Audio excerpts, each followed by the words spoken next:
नमस्कार बच्चों, स्वागत है आपका फिर से हमारे YouTube चैनल पर। आज हम देखेंगे वार्षिक परीक्षा सत्र 2024-25 विषय गणित कक्षा 7वीं का पेपर।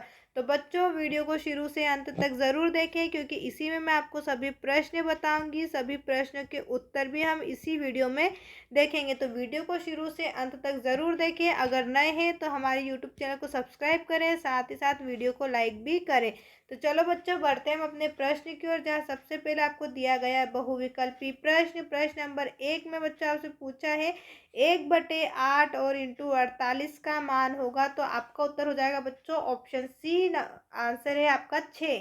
प्रश्न नंबर 2 बच्चों आपको दिया समीकरण 5x बराबर 10 का हल है, तो आपका उत्तर हो जाएगा बच्चों 2।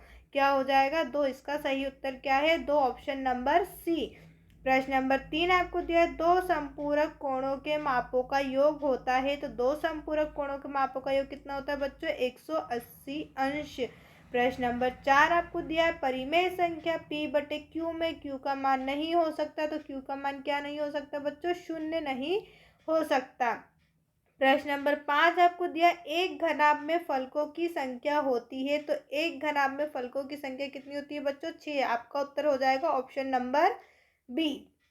नेक्स्ट प्रश्न आपको दिया है रिक्त स्थान। प्रश्न नंबर 6 बच्चों आपसे भाग का भागफल पूछा है, तो आपका इसका मान कितना हो जाएगा 0.1289, ये आपका उत्तर होगा। प्रश्न नंबर 7 पूछा है आंकड़ों में 36, 24, 46 का माध्यक, तो आपका माध्यक कितना हो जाएगा बच्चों 36। प्रश्न नंबर 8 आपसे पूछा है त्रिभुज की दो भुजाओं का योग तीसरी भुजा से होता है, तो क्या होता है बच्चों अधिक, तीसरी भुजा से अधिक होता है। प्रश्न नंबर 9 आपसे पूछा एक वर्ग की गुणन समिति का क्रम है, तो एक वर्ग की गुणन समिति का क्रम क्या है बच्चों 4। प्रश्न नंबर 10 आपसे पूछा संख्या 106 में आधार से संख्या का विचलन होगा, तो कितना होगा बच्चों 6 होगा। बढ़ते हैं अपने अगले प्रश्न की और उससे पहले बच्चों यदि अभी तक आपने हमारे चैनल को सब्सक्राइब नहीं किया है तो चैनल को सब्सक्राइब करें, ताकि आने वाली हर वीडियो आप तक पहुंचती रहे। साथ ही साथ वीडियो को लाइक भी करें। अगर आप नेक्स्ट पेपर की प्रिपरेशन चाहते हैं तो हमारे यूट्यूब चैनल से जुड़े रहें। बढ़ते हैं बच्चों अपने अगले प्रश्न की, जहाँ आपसे पूछा है अति लघुत्तरी प्रश्न। प्रश्न 11 बच्चों आपसे पूछा है एक ऋणात्मक पूर्णांक और एक धनात्मक पूर्णांक के लिए लिखिए जिनका अंतर -3 है, तो हमारा उत्तर कितना हो जाएगा बच्चों -1 और +2, ये हमारा क्या होगा सही उत्तर होगा।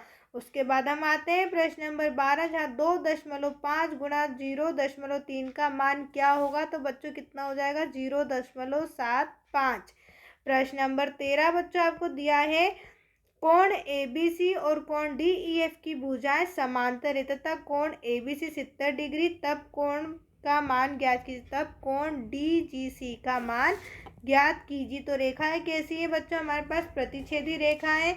जब हमारे पास रेखाएं समान है और प्रतिच्छेदी है तो हमारा कोण भी कैसा होगा समान, यानी कि हमारा डीजीसी वाला कोण भी कितना हो जाएगा 70 डिग्री होगा। बढ़ते अपने अगले प्रश्न की ओर, जहाँ आपसे प्रश्न नंबर 14 बच्चों पूछा है ऐसे चतुर्भुज का नाम बताइए जिसमें रैखिक सममिति और घूर्णन सममिति दोनों हो, तो आपका उत्तर कितना हो जाएगा बच्चों वर्ग। आपका उत्तर क्या होगा वर्ग। उसके बाद प्रश्न नंबर 15 आपसे पूछा है ऐसी आकृतियों के नाम लिखिए जिनमें दो सममित रेखाएं होती हैं, तो वो कौन से हो जाएंगे बच्चों नाम आयत और समचतुर्भुज, आयत और समचतुर्भुज।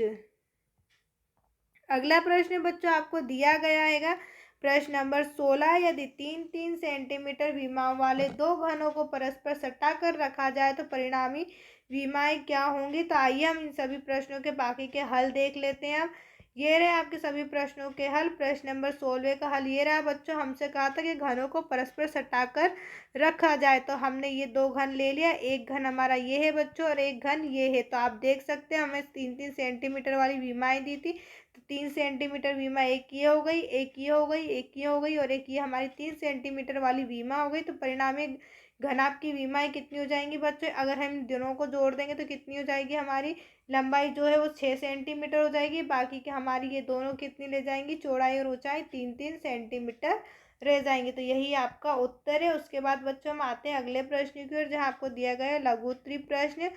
प्रश्न नंबर 17वां बच्चों आपसे पूछा है, गर्मी के दौरान एक कमरे के भीतर का तापमान 37 डिग्री सेल्सियस होता है। यदि एयर कंडीशनर एक कमरे को 5 डिग्री सेल्सियस मिनट तक ठंडा करता है तो एयर कंडीशनर चालू करने के 5 मिनट बाद कमरे का तापमान क्या होगा। तो कमरे के भीतर का तापमान बच्चों हमें कितना दिया, 37 डिग्री सेल्सियस प्रति मिनट कम होता है, यानी कि 5 डिग्री सेल्सियस कम होता है। तो 5 मिनट बाद कमरे का तापमान क्या हो जाएगा बच्चों, हम 37 में 5 गुणित 5 करेंगे, कितना होगा 25। 25 को हम 37 में से घटा देंगे, क्या मिलेगा हमें 12। तो अतः 5 मिनट बाद कमरे का तापमान 12 डिग्री सेल्सियस होगा। इसी प्रकार प्रश्न नंबर 18वां हमें दिया है बच्चों, आंकड़ों का माध्यक ज्ञात करना है। तो पहले आंकड़ों को हम क्रमबद्ध लिख लेंगे बच्चों। इस तरीके से हमने आंकड़ों को लिख लिया है। उसके बाद हम सूत्र लगाएंगे माध्यक का। माध्यक का सूत्र होता है बच्चों n+1/2 व पद। तो हम क्या करेंगे, एन की जगह हमारे पास जितनी संख्या उनको काउंट करेंगे तो हमारे पास टोटल कितनी बच्चों 11 है। 11 में 1 जोड़ेंगे 12, 12 में 2 का भाग देंगे 6, और छठे नंबर पे हमें क्या मिल रहा है बच्चों 15। तो छठे नंबर पे 15 मिल रहा है, तो हमारा माध्यक क्या हो जाएगा 15 है। उसके बाद हम आते हैं प्रश्न नंबर 19 पे, -4/3y बराबर 3/4 को हल करिए। तो हमने इसको हल करा तो हमारे पास y का मान कितना हो जाएगा बच्चों, y बराबर -16/9। बढ़ते हैं अगले प्रश्न की ओर, जहां आपको प्रश्न नंबर 20 आपको दिया है, किसी त्रिभुज के तीनों कोणों में 3:2:1 का अनुपात है, त्रिभुज के तीनों कोण ज्ञात कीजिए। तो बच्चों त्रिभुज के तीनों कोणों का योग कितना होता है 180 डिग्री। तीनों अनुपात क्या है हमारे पास 3x 2x और 1x। हम तीनों का योग करेंगे कितना हो जाएगा 180 डिग्री। अगर हम इन तीनों को प्लस करते तो 6x होगा, और 6 को हमने डिवाइड में फेंक दिया भाग में, तो हमारे पास x की वैल्यू कितनी हो गई 30 हो गई। और इस x का मान हम जब इन तीनों संख्याओं में रखेंगे तो हमारे पास त्रिभुज के तीनों कोण हो जाएंगे 90, 60 और 30। बढ़ते हैं अगले प्रश्न की ओर, जहां आपको बच्चों प्रश्न नंबर 21वां दिया गया हैगा, रेहान किसी स्थान ए से पूर्व दिशा में एक सही 3/4 किलोमीटर चलती तथा फिर वहां से पश्चिम दिशा में एक सही 1/2 किलोमीटर चलती, तो उसकी ए से दूरी क्या होगी। तो रेहान पूर्व दिशा में कितनी चली बच्चों, एक सही 3/4 किलोमीटर, और पश्चिम दिशा में चली एक सही 1/2 किलोमीटर। जब हम इन दोनों को घटाएंगे तो हमारा आंसर बच्चों क्या हो जाएगा 1/4 किलोमीटर। अतः रेहान की ए से दूरी 1/4 किलोमीटर है।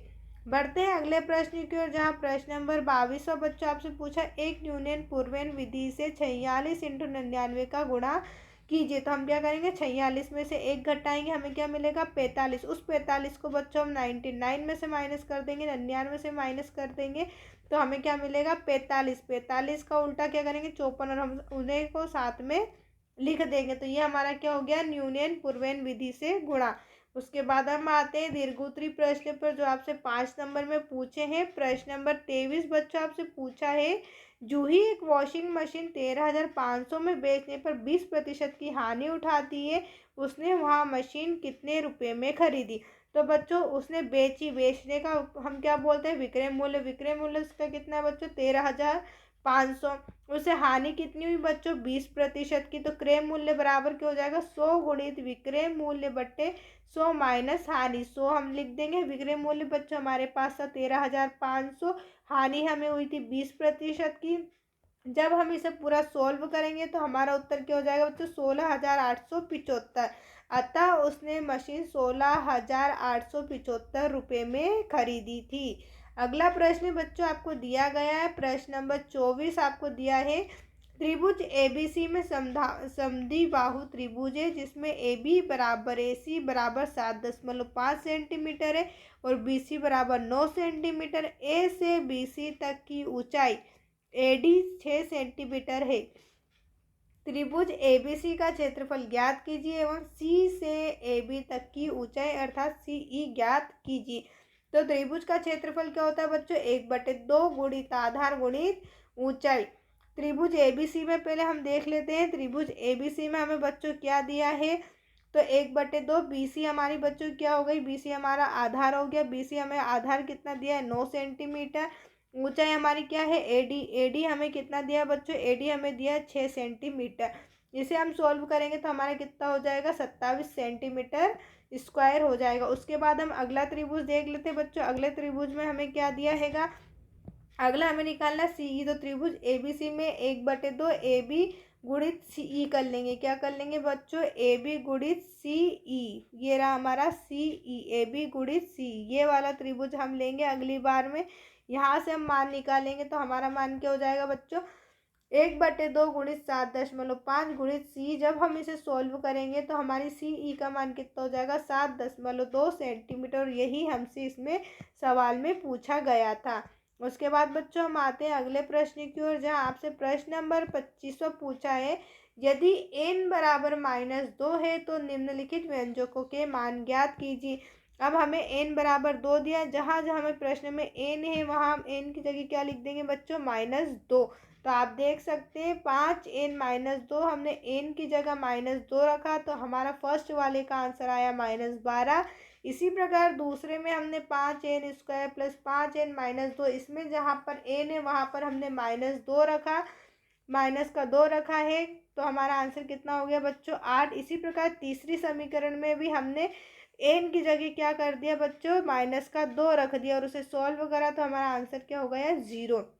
बढ़ते हैं अगले प्रश्न की ओर, जहाँ प्रश्न नंबर 26वां आपसे पूछा है, सरल कीजिए और उत्तर को घातांक के रूप में लिखिए। तो हमने इसका मल्टीप्लाई करा बच्चों, 2 का हम अगर 3 की घात का 3 में गुणा करेंगे तो कितना हो जाएगा 9। अब घातांक हमारे पास समान है तो आधार का हम क्या कर देंगे बच्चों, गुणा कर देंगे।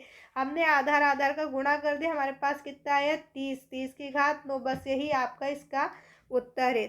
वीडियो को शुरू से अंत तक देखने के लिए आपका बहुत बहुत धन्यवाद। यदि अभी तक आपने चैनल को सब्सक्राइब नहीं किया तो चैनल को सब्सक्राइब करें ताकि आने वाली हर वीडियो आप तक पहुंचती रहे। साथ ही साथ वीडियो को लाइक भी करें, अपने दोस्तों के साथ शेयर भी जरूर करें। देखने के लिए आपका बहुत बहुत धन्यवाद।